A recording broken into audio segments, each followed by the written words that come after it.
Selamat malam Bapak Ibu serta saudara-saudari sekalian. Kalau kita lihat jam kita maka jamnya sudah menunjukkan tepat pukul 7:01 sekarang ya. Itu artinya kita akan memulai PRT kita pada kesempatan malam hari ini, di mana Bapak Ibu saudara-saudari, PRT kita pada kesempatan hari ini temanya adalah narasi yang terus berlanjut. Bahan Alkitabnya terambil dari 1 Korintus 15 ayat 1 sampai dengan 11. Sebelum kita memulai lebih jauh PRT kita akan mengangkat sebuah pujian pembuka yang diambil dari Kidung Jemaat 412. Kidung Jemaat 412 yaitu Tuntun Aku Tuhan Allah akan menjadi pujian pembuka kita.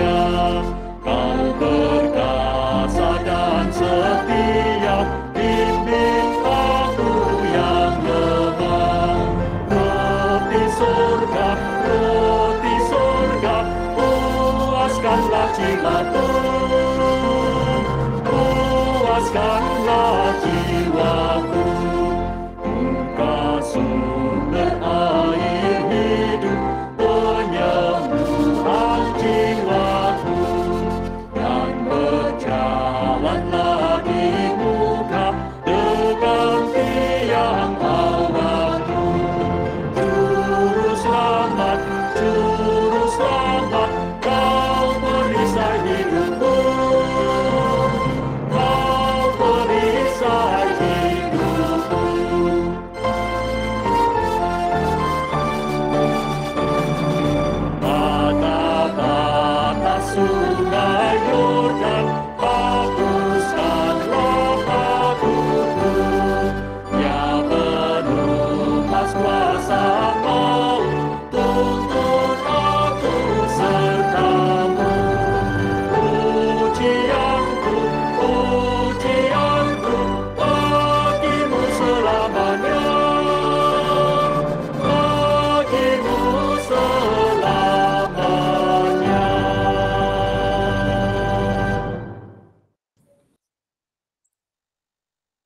Ya, kita sebelum membaca firman Tuhan, kita akan berdoa dan doa buka akan dipimpin oleh Bapak David Sompotan. Pada Pak David, dipersilakan.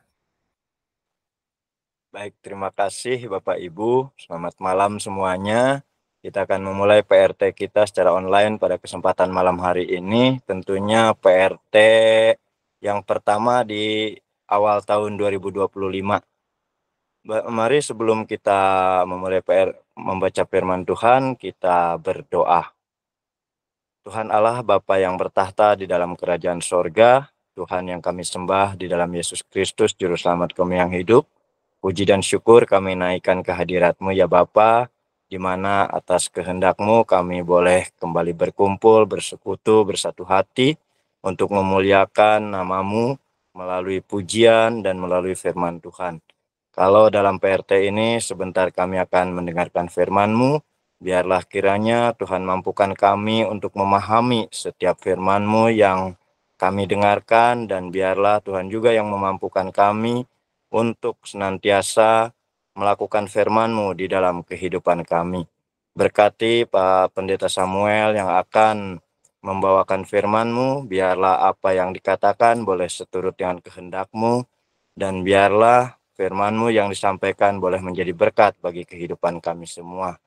Kami serahkan PRT di kesempatan malam hari ini, dari awal pertengahan hingga berakhirnya nanti, biarlah semuanya boleh berjalan seturut dengan kehendak-Mu saja. Di dalam Yesus Kristus, Tuhan dan Juru Selamat kami yang hidup, kami mengucap syukur. Amin. Amin. Terima kasih Pak David Sompotan.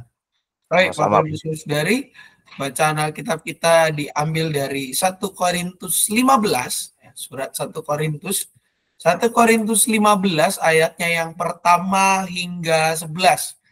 Ini saya menyiapkan scanannya bagi Bapak Ibu atau Saudari yang tidak memiliki Alkitab TP2 atau bahkan sedang berjauhan dari Alkitab TP2-nya gitu ya, karena di handphone belum ada Alkitab TP2 ya.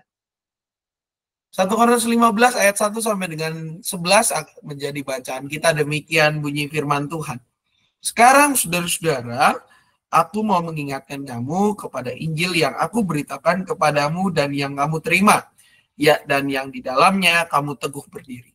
Melalui Injil itu kamu diselamatkan seperti yang telah kuberitakan kepadamu, asal kamu teguh berpegang padanya. Kecuali kalau kamu telah sia-sia saja menjadi percaya. Sebab yang sangat penting telah kusampaikan kepadamu, yaitu apa yang telah kuterima sendiri, ialah bahwa Kristus telah mati karena dosa-dosa kita, sesuai dengan kitab suci.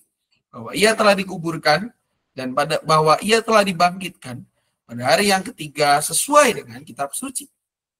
Bahwa ia telah menampakkan diri kepada Kefas dan kemudian pada ke-12 muridnya. Sesudah itu ia menampakkan diri kepada lebih dari 500 saudara sekaligus. Kebanyakan dari mereka masih hidup sampai sekarang, tetapi beberapa di antaranya telah meninggal. Selanjutnya ia menampakkan diri kepada Yakobus, kemudian kepada semua rasul. Yang paling akhir dari semuanya, ia menampakkan diri juga kepadaku, sama seperti anak yang lahir sebelum waktunya. Sebab akulah yang paling hina dari semua rasul, bahkan tidak layak disebut rasul, karena aku telah menganiaya jemaat Allah. Namun, karena anugerah Allah, aku adalah sebagaimana aku ada sekarang.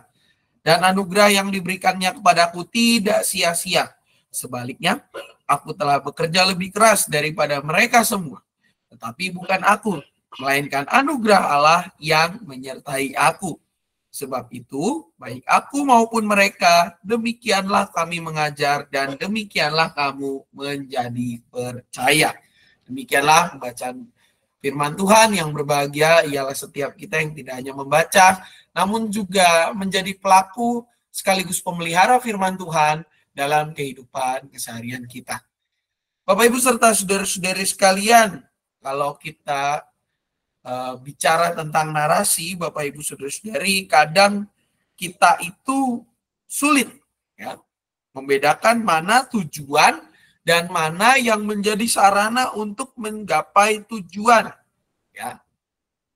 Nah, makanya Bapak Ibu dalam kehidupan kita sering mendengar banyak orang yang berusaha sedemikian rupa untuk memperoleh suatu jabatan tertentu.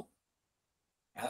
Banyak orang yang bercita-cita, misalnya, ya gampang lah, ya karena kalau zaman sekarang cita-citanya ya, katakanlah misalnya begini ya Bapak Ibu Saudari, nah, timnas kita lagi jago. Nah ini yang terjadi di dalam kehidupan pemain atau atlet-atlet di Indonesia secara umum ya berdasarkan yang saya amati gitu ya Bapak Ibu. Ada atlet yang misalkan ya, entah dia atlet sepak bola, entah dia atlet bulu tangkis, entah dia atlet apapun itu, mau atlet judo, angkat besi, belum ada sih memang atlet angkat rumah gitu ya Bapak Ibu. Ada atlet angkat rumah tapi di daerah-daerah yang rumahnya masih, kalau pindah rumah itu rumahnya diangkat, ya, masih ada sampai hari ini. Ya. Nah, atlet-atlet tersebut Bapak Ibu Saudara-saudari, mereka selalu memiliki tujuan. Ya. Tujuannya apa? Tujuannya adalah untuk memperoleh gelar juara. Juaranya banyak. Kalau di bulu tangkis yang paling bergengsi itu salah satunya adalah All England. Ya, kalau Thomas dan Uber Cup itu kan bergu. Tapi kalau kejuaraan pribadi itu kan rata-rata All England. All England itu udah paling terkenal lah dari zaman, mungkin ya zaman pertama kali All England itu ada sampai hari ini masih sangat prestis ya. Kalau sepak bola ya mendapatkan penghargaan yang namanya Ballon d'Or tulisannya Bapak Ibu. Walaupun ada koma di atas tapi saya susah bacanya. Sebut aja Ballon d'Or gitu ya, penghargaan pemain terbaik, atau kalau misalkan golnya terbaik dia adalah FIFA Puskas Award gitu ya. Atau juga kalau seorang aktor atau aktris gitu ya, kalau kita bicara dalam tataran film, saya nggak tahu hari ini masih ada atau enggak. Dulu itu namanya Piala Citra ya. Saya nggak tahu hari ini berubah namanya jadi apa gitu ya. Piala yang diberikan itu mirip-mirip Piala Jules Rimet gitu ya. Awal-awal Piala Dunia modelnya seperti itu. Nah, Semua atlet olahraga di Indonesia berjuang mencapai tahap itu. Tapi kalau sudah mencapai level tersebut, biasanya performa mereka akan menurun. Kenapa? Karena Bapak Ibu sudah merasa ya udahlah, udah udah sampai di titik yang saya pengen. Contoh sederhana terjadi di timnas Jerman. Ketika mereka belum mendapatkan gelar Piala Dunia sekitar tahun 2000 berapa dia juara dunia itu terakhir di bawah pelatih yang sebelumnya namanya Joachim Löw gitu ya. Itu mereka berusaha untuk mendapatkan gelar Piala Dunia. Sampai ketika mereka sudah mendapatkan gelar itu, permainan mereka menurun. Sampai hari ini Bapak Ibu, kalau kita lihat permainan timnas Jerman bahkan paling parah itu saya lupa, kayaknya Euro 2016.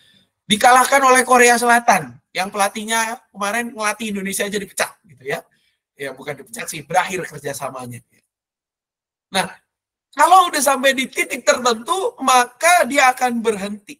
Begitu juga dalam kehidupan kita Bapak Ibu. Kadang-kadang kita sebagai manusia kalau sudah sampai di titik tertentu, memperoleh jabatan tertentu yang kita idam-idamkan, kita berhenti untuk mengembangkan diri. Tidak melihat bahwa hidup kita itu masih panjang. Nah, parahnya Bapak Ibu, di dalam kehidupan orang Kristen, ini pun nyata di dalam kehidupan beriman kita. Seringkali Bapak Ibu, sebagai orang yang yakin dan percaya bahwa kita sudah diselamatkan oleh Tuhan, kita itu tidak mengerjakan keselamatan kita. Kita hidup leha-leha, hidupnya nyantai. Udahlah berdoanya nanti aja, kalau udah kepepet, kalau udah terdesak, kalau mengalami kesusahan, baru kita berdoa. Kalau kita masih seneng-seneng, masih happy-happy, udahlah nggak usah berdoa. Ya, berdoa hanya dibutuhkan pada waktu susah. Kalau masih happy-happy, jarang baca Alkitab. Kalau masih penuh sukacita, jarang kita rasanya mendekatkan diri pada Tuhan. Kita cenderung lebih mudah mengatakan, oh ya ini pencapaian saya, membanggakan diri. Tetapi Bapak Ibu Saudara-saudari, kita lupa bahwa segala pencapaian itu berasal daripada Tuhan. Dan seharusnya sebagai seorang Kristen, iman kita itu kan sederhana.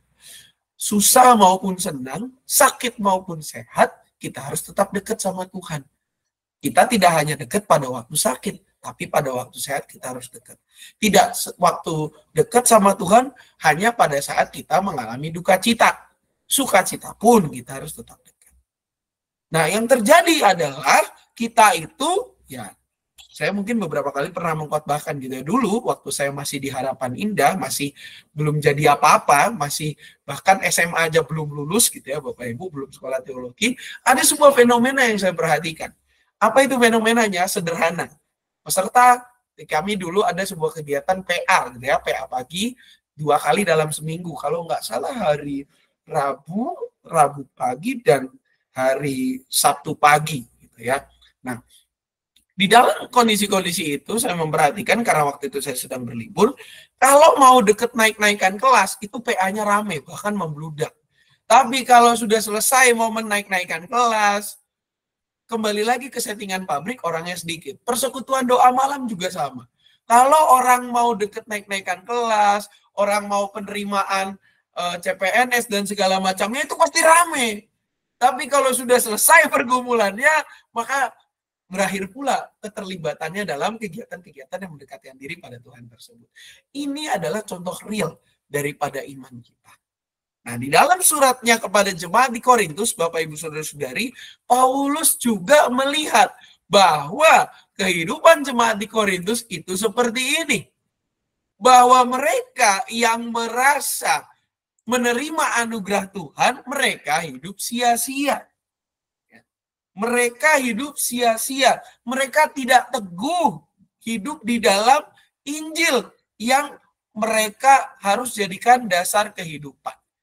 Nah, Bapak Ibu, sebagaimana saya pernah terangkan beberapa kali, kalau kita membaca surat-surat, khususnya surat-surat Paulus, yang merupakan surat-surat pastoral kepada jemaat-jemaatnya, jemaat-jemaat Tuhan, ya, yang dikelola oleh Paulus, maka kita harus membaca dalam kacamata terbalik. Kalau kita lihat di situ Bapak Ibu dari ayat 1 sampai dengan 4 gitu ya, kita bisa lihat di dalamnya kamu teguh berdiri di ayat 1. Sebenarnya itu merespon Apa yang Paulus gunakan di sini itu adalah respon terhadap situasi. Situasi apa? Situasi yang kebalikannya, bahwa ternyata jemaat di Korintus itu tidak berdiri dalam iman. Ya. Asal kamu teguh berpegang padanya. Ya. Berarti apa? Jemaat di Korintus tidak hidup teguh berpegang pada iman. Mereka percaya benar, tapi mereka percaya dengan sia-sia. Karena apa? Karena mereka hidup di dalam percabulan. Hidup di dalam, boleh dibilang gaya hidup yang tidak mencerminkan umat yang percaya pada Tuhan Yesus Kristus. Korintus, Bapak Ibu Saudara-saudari, itu ya kalau hari ini kita di daerah sini mungkin kita bisa samakan seperti kota Jakarta, kota pelabuhan. Di mana arus informasi, arus keluar masuk barang, arus perdagangan itu luar biasa cepat. Dan Korintus itu adalah kota yang sangat terkenal, Bapak Ibu Saudara-saudari. Mereka juga punya peradaban yang cukup baik. Tidak hanya, saya bahkan pernah menceritakan ini di dalam khotbah gitu ya Bapak Ibu. Tidak hanya bisnis paginya yang terkenal, toko-tokonya laku, rumah makannya semuanya laku ya, jualannya laku, tapi bisnis dunia paginya lancar, dunia malamnya pun lancar. Di sana Bapak Ibu di Korintus itu kalau kita zaman mungkin ya kalau kita punya usaha, kita punya modal, kita buka bar di sana ya. Nggak tahu bar apa, mau bar jahe kayak, mau bar apa gitu ya. Laku Bapak Ibu. Di bisnis dunia malam di Korintus itu adalah salah satu yang terbaik pada masanya. Menghasilkan profit yang salah satu yang paling besar di daerah sekitarnya. Ya. Jadi tidak hanya bisnis pagi, tapi bisnis malam. Makanya kota Korintus ini adalah kota yang dikenal sebagai the city that never sleeps. Kota yang tidak pernah tidur. Karena apa? Bisnisnya mau pagi, mau malam semuanya jalan. Gitu ya. Siang hari, mau petang, bahkan dini hari bisnisnya jalan. Ya kayak Jakarta lah. 24 jam semuanya berjalan. Kalau kita bilang Bogor tuh malam masih sepi Bapak Ibu. Saya pernah ke Bogor jam 9 malam, sepi banget. Gitu ya. Tapi kalau ke Jakarta kita pergi jam 11 malam masih ramai jalanan. Nah ini di dalam bagian ini Paulus menyampaikan kepada jemaat di Korintus. Supaya mereka itu harus teguh berdiri di dalam iman. Mereka tidak menyia-nyiakan apa yang telah mereka terima, yaitu apa? Kabar sukacita. Kabar sukacitanya apa? Kebangkitan Kristus. Pak, kita ini baru Natalan kemarin, baru selesai Epifani, Tuhan Yesusnya baru selesai baru selesai didatangi oleh orang Majus. Minggu depan, minggu ini bahkan mau merayakan pembaptisannya gitu kan, baptisan Yesus. Baru dibaptis, masa udah ngomong tentang kematian. Nah, Bapak Ibu Saudara-saudari, ini bukan bicara tentang kematian, tapi bicara sebuah hal yang kita rayakan tiap minggu, yaitu kebangkitan Kristus. Makanya kita beribadah di hari Minggu, Bapak Ibu. Di sini dasarnya. Paulus menjelaskan kenapa kita beribadah dan selalu yang kita gaungkan, kita peringati itu adalah kebangkitan. Karena core iman kita atau inti iman Kristen itu adalah tentang kebangkitan Kristus. Dan hari raya yang pertama kali dirayakan oleh umat Kristen, ya setelah di Antioquia disebut mereka sebagai Kristen, atau orang Nasrani awalnya, karena percaya pada Yesus yang berasal daripada kota Nazaret, itu adalah Paskah yang dirayakan tiap minggu. Hari ketiga setelah hari Jumat. Nah, disinilah Paulus memaparkan dengan jelas ya bahwa ia telah dikuburkan, ia telah dibangkitkan, sebuah hal yang nggak akan pernah terjadi lagi kepada manusia, dan tidak akan pernah kita akan saksikan lagi. Karena apa? Karena karya kebangkitan Kristus satu kali dan untuk selamanya. Ia telah dibangkitkan pada hari yang ketiga sesuai dengan kitab suci, menampakkan diri kepada Kefas dan seterusnya dan seterusnya. Di dalam bagian ini Paulus mengingatkan kepada jemaat di Korintus bahwa mereka harus teguh dan percaya bahwa Kristus telah mati karena dosa-dosa kita dan ia dibangkitkan untuk menebus kita, sehingga sudah selayaknya sebagai umat yang telah mati dan dibangkitkan bersama dengan Kristus, yang akan kelak naik bersama dengan Kristus, mengalami kuasa di mana kita boleh beroleh tempat pada waktunya, kita harusnya hidup menjadi pelaku-pelaku firman yang nyata. Orang-orang yang terus melanjutkan narasi Injil, terus mempraktekkan narasi Injil. Sebagaimana yang Tuhan Yesus pernah perintahkan di dalam Matius 28. Baptislah mereka. Ya kan? Jadikanlah semua bangsa muridku. Gimana cara menjadikannya? Baptislah mereka. Dalam nama Bapa, Anak, dan Roh Kudus. Tidak hanya dibaptis. Dan ajarlah mereka melakukan. Nah ini. Ya, apa yang kita melakukan. 3 hal ini seharusnya itu bisa kita lakukan pertama kali kepada siapa? Kepada diri kita sendiri. Menjadikan diri kita sebagai bagian dari bangsa Kristus itu harus dimulai dari diri kita. Kita harus ingat, identitas kita adalah umat yang telah ditebus. Bahwa kita telah dimeteraikan, telah dibaptis. Berarti kita adalah bagian dari warga kerajaan Allah. Dan juga apa? Mengajarkan segala sesuatu yang telah aku perintahkan. Berarti apa? Kita harus terus mendidik diri kita menjadi pelaku-pelaku firman yang nyata dalam hidup keseharian. Tidak pernah berhenti, tidak pernah lelah untuk mempelajari firman Tuhan, tapi tidak berhenti pada mempelajarinya, melakukannya. Tidak hanya berhenti pada mempelajari dan melakukan, tetapi juga apa? Terus memeliharanya. Yang berarti selain daripada kita melakukan, kita mempelajari, kita mendialogkan, merelasikan, menghubungkan firman Tuhan dengan diri kita, dengan apa yang kita lakukan dalam kehidupan keseharian, dengan pengalaman kita. Tidak hanya berhenti di situ, mengujinya juga. Apakah yang kita lakukan sudah sesuai dengan amanat firman Tuhan atau belum? Ajarlah mereka melakukan, itu harus dimulai dari diri kita. Karena kita adalah umat yang telah ditebus oleh Allah. Oleh karena itu Bapak Ibu, melalui perenungan kita di tengah minggu ini kita diingatkan bahwa Tuhan telah menganugerahkan keselamatan pada kita.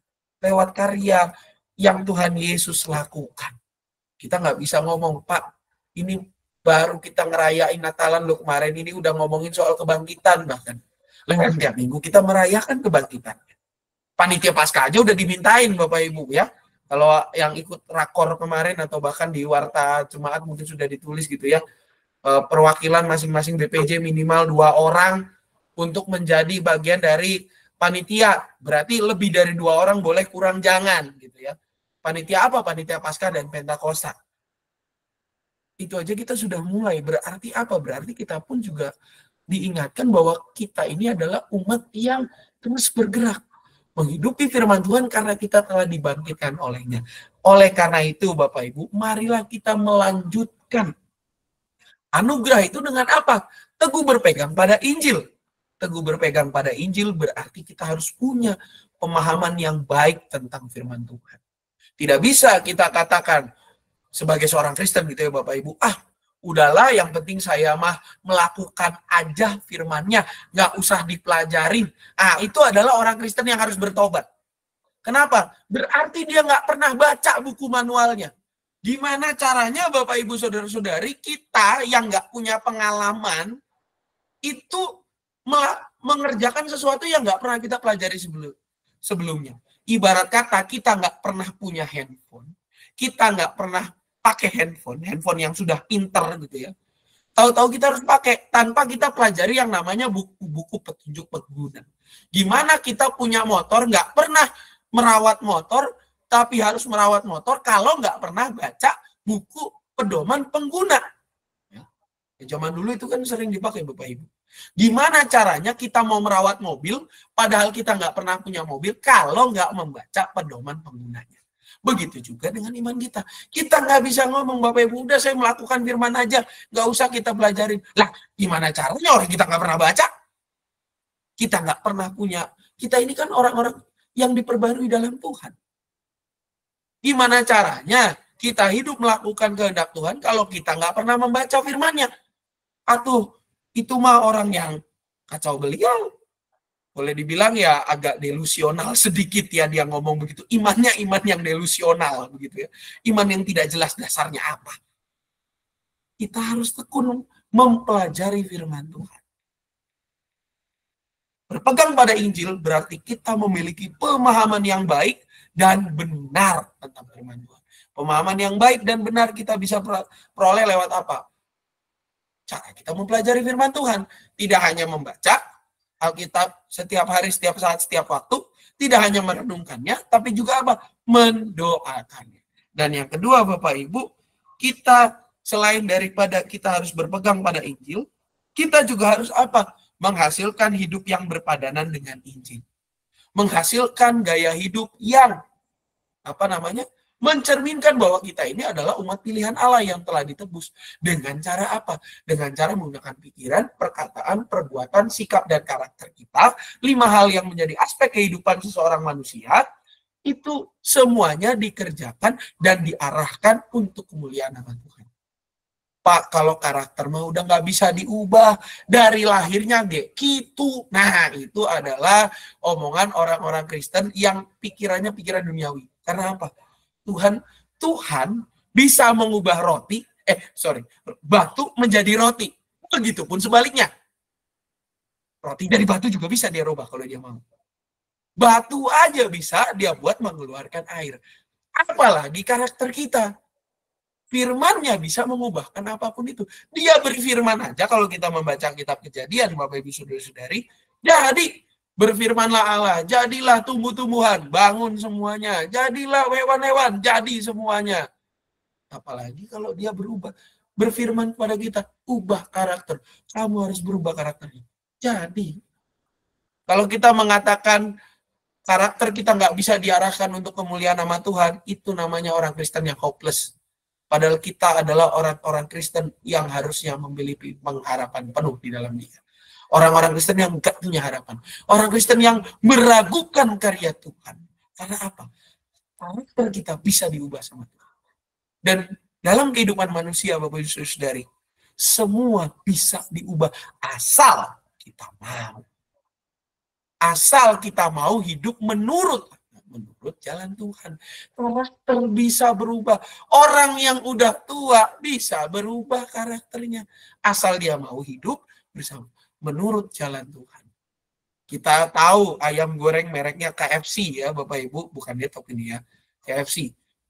Kan itu kolonel itu di usia berapa puluh tahun dia bikin ayam goreng itu.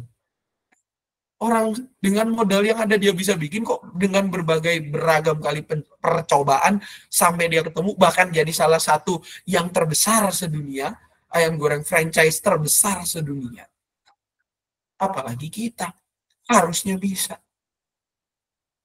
Kita yang muda nggak boleh menyerah. Kita yang sudah berumur pun nggak boleh berhenti untuk terus mengarahkan hidup kita, pikiran, perkataan, perbuatan, sikap, dan karakter kita untuk kemuliaan nama Tuhan. Karena apa? Tuhan bisa memakai setiap kita dan sanggup mengubahkan kita asal kita mau hidup menurut kehendak-Nya. Makanya Bapak Ibu, kita harus menjaga hidup yang berpadanan kepada Dia. Karena hidup kita yang berpadanan itu dibangun dari pemahaman yang baik dan benar tentang kebenaran firman-Nya. Terbangun juga lewat apa? Lewat sikap kita yang mau mengerjakan kebenaran firman itu dan menyatakannya dalam kehidupan keseharian kita. Kalau dua itu dilakukan, maka karakter kita yang katanya susah untuk diubah, bisa untuk berubah. Roti aja bisa berubah jadi batu sama Tuhan. Batu aja bisa jadi roti sama Dia. Apalagi karakter kita. Buat Tuhan itu hal kecil. Oleh karena itu Bapak Ibu, marilah kita melanjutkan karya kita, menghidupi identitas sebagai umat yang menerima Injil dengan mau berpegang teguh, mau membaca, mau mempelajari, mau berdoa, mau tetap mengingat cita dan duka cita itu dihadirkan Tuhan untuk kebaikan kita. Dan juga apa? Mau diubahkan. Tidak hanya hidup di dalam cara yang begitu-begitu saja. Main bola sekarang Bapak Ibu sudah berubah. Dulu satu orang pegang bola masih bisa umpan kepada yang lain. Sekarang di bawah satu orang megang bola, 11 orang lari ke dia. Termasuk kiper kalau bisa lari ke dia semua.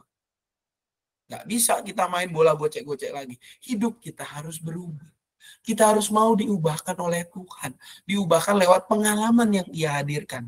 Pikiran kita nggak bisa untuk diri kita sendiri. Harus untuk kemuliaan nama Tuhan. Perkataan kita nggak bisa lagi mengatakan yang nggak baik. Harus untuk kemuliaan nama Tuhan. Juga apa? Pikiran, perkataan, perbuatan kita nggak bisa perbuatan yang jahat. Harus perbuatan sesuai dengan kehendak Tuhan. Sikap dan karakter kita pun harus diarahkan untuk kemuliaan nama Tuhan. Kalau kita bisa seperti itu Bapak Ibu, maka kita menjadi umat yang melanjutkan tradisi hidup. Di mana orang bisa melihat kebenaran ke Injil Tuhan Yesus Kristus lewat gaya hidup kita yang terarah kepadanya. Selamat melanjutkan narasi kehidupan, narasi keselamatan yang terus berlanjut dan mencerminkannya lewat kehidupan kita. Tuhan memberkati dan menolong kita. Amin. Saat teduh bagi kita sekalian.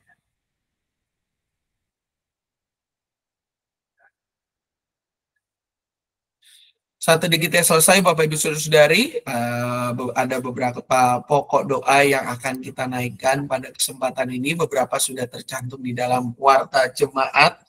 Adapun tambahannya adalah satu, yaitu Ibu Lamrosi Hotang yang pada saat ini sedang dirawat karena sakit begitu ya, istri dari Pak Edi Tarigan. Juga kita dukung di dalam doa untuk persiapan kegiatan Paskah dan Pentakosta, khususnya penyusunan panitia, di mana nama-nama dari masing-masing badan pelayanan jemaat paling akhir diterima tanggal 12 ini. Juga untuk kegiatan remaja Bapak Ibu kebersamaan Natal tanggal 12 nanti.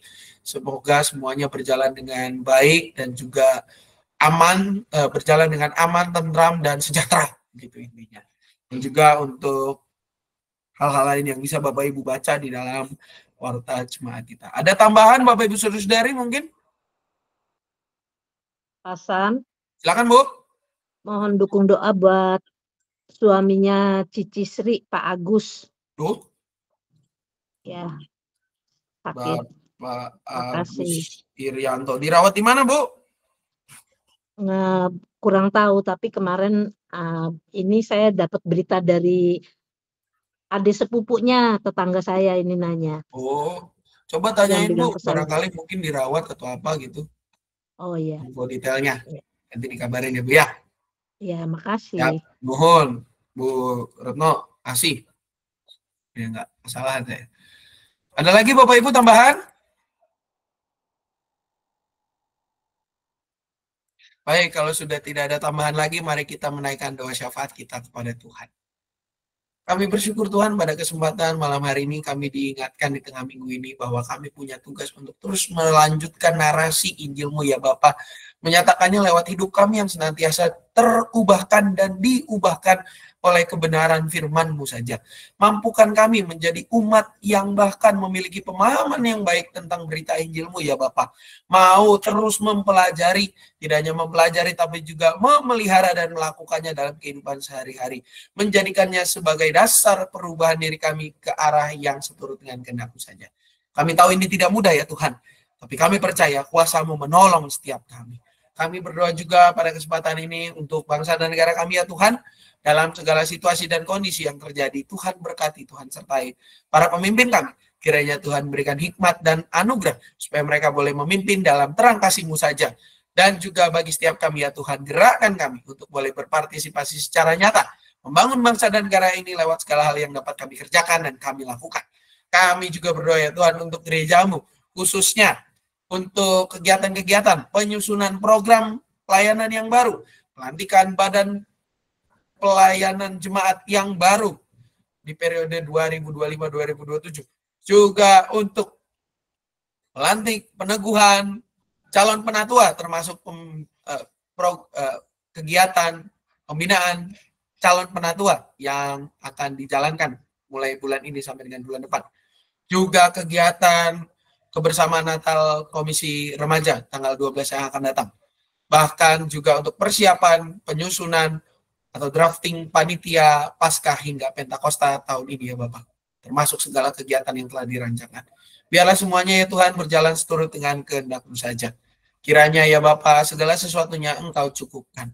Kami juga berdoa bagi para aktivis kami ya Tuhan, biarlah Tuhan yang senantiasa terus memberkati mereka, akan memakai mereka untuk menjadi sebuah motor yang membuat semua anggota jemaat peduli pada kegiatan pelayanan dan mau melibatkan diri pada kegiatan pelayanan di gerejamu ini.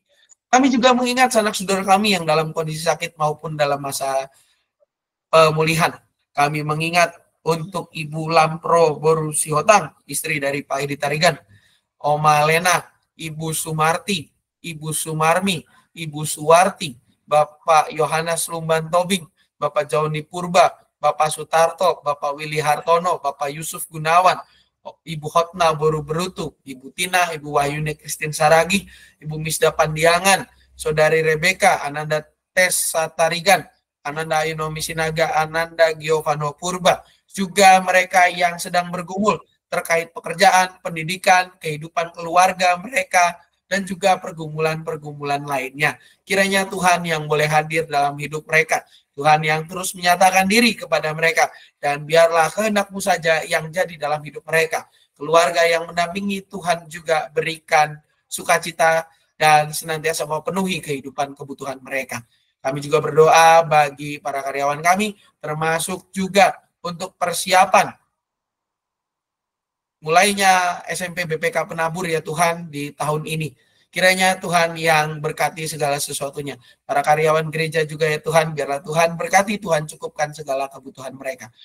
Pendaftaran peserta didik SMP, SD, dan juga TK BPK Penabur, biarlah Tuhan berkati agar semuanya berjalan seturut dengan kehendak-Mu. Dan pakai kami sebagai bagian dari rekan sepelayanan ya Bapak di GKI Cicurug ini, untuk boleh mempromosikan, mewartakan bahwa ada sekolah yang Kau izinkan berdiri sebagai bagian dari kepanjangan tangan gereja untuk melayani anak-anak-Mu di bidang pendidikan. Kami juga menyerahkan diri kami masing-masing ke dalam tangan pemeliharaan-Mu saja ya Bapak. Jadilah pada kami seturut dengan kehendak-Mu. Doa ini hanya kami satukan di dalam satu nama, yaitu Yesus Kristus, Sang Firman yang hidup, Juru Selamat kami berdoa dan berpengharapan. Amin. Bapak Ibu Saudara-saudari, kita akan mengakhiri persekutuan kita dengan menyanyikan sebuah lagu yang diambil dari Kidung Jemaat 344 berjudul Ingat Akan Nama Yesus, akan menjadi pujian penutup kita.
Ya, Bapak Ibu Saudari, sebelum saya menutup PRT ini, barangkali ada pengumuman dari Komisi Dewasa, Pak David Sompotan, dipersilakan. Baik, selamat malam Bapak Ibu semua. Terima kasih atas partisipasi Bapak Ibu dalam PRT online pada kesempatan malam hari ini. Untuk pengumumannya, tanggal 18 bulan ini, di hari Sabtu, ada Natal KDKJS di GKI Cibadak.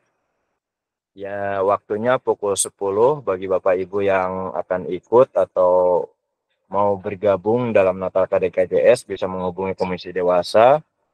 Berikut tanggal 23 ada ibadah Natal gabungan Cici Suci Penginjil yang bertempat di GKI Cianjur. Waktunya pukul 17.00.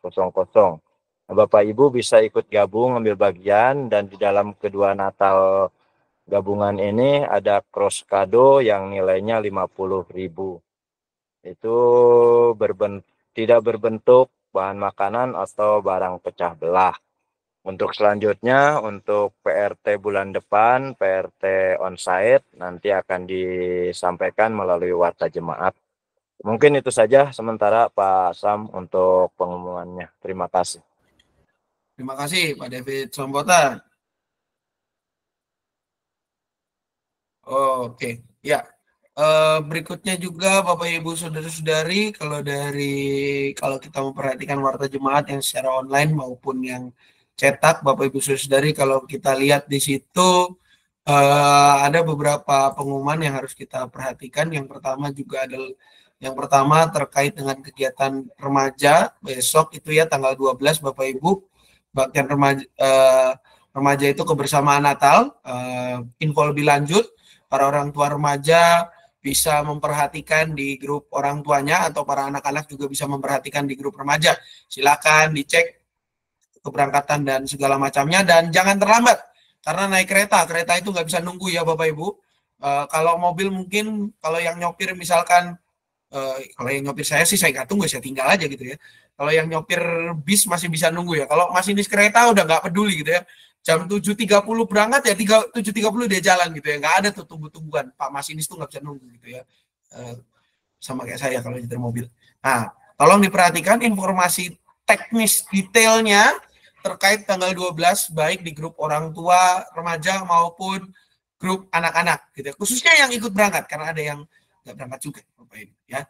Nah, juga Bapak Ibu untuk yang kelompok kerja Agape kembali diberitahukan, mohon dibaca di warta jemaat bahwa per Januari 2025 iuran dari 5.000 naik menjadi 10.000. Kenapa? Pertimbangannya bisa dibaca Bapak Ibu ya. Yang pertama, harga sarana dan prasarana semuanya naik ya. Mulai dari tanah makam, peti jenazah, biaya gali dan segala rupanya gitu ya. Dan Bapak Ibu Saudari, kalau yang pernah merasakan menjadi anggota Agape dan anggota jemaat khususnya, kalau bukan anggota jemaat yang nomor 2 ini nggak dapat gitu ya. Biaya partisipasinya segitu. Kalau kita 5.000 maka baru kekumpul 83 tahun. Saya aja nggak yakin sampai 83 tahun ya Bapak Ibu.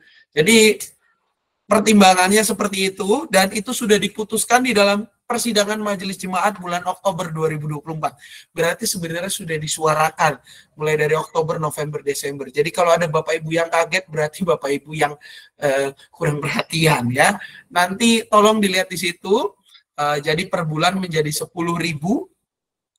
untuk untuk iuran per bulannya.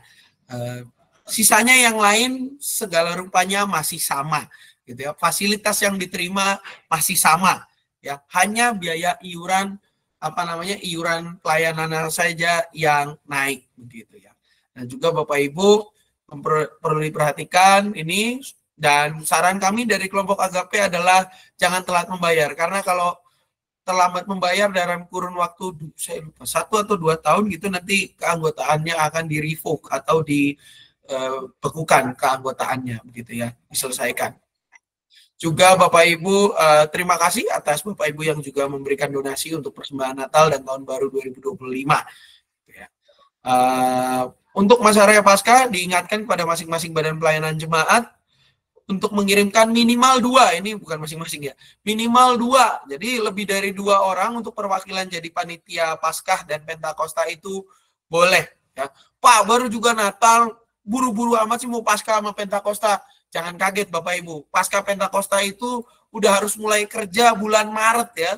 Rabu Abu itu 5 Maret. Jadi ini agak proyek Roro Jonggrang juga nih panitia Paskah gitu ya.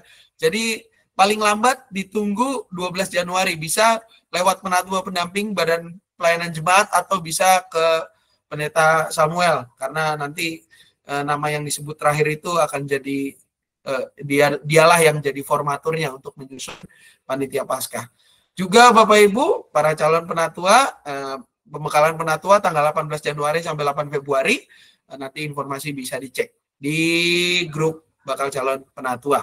Rakor sudah terlaksana dan juga untuk minggu depan Bapak Ibu Saudari kita ada bincang sersan minggu depan jamnya masih sama jam 7.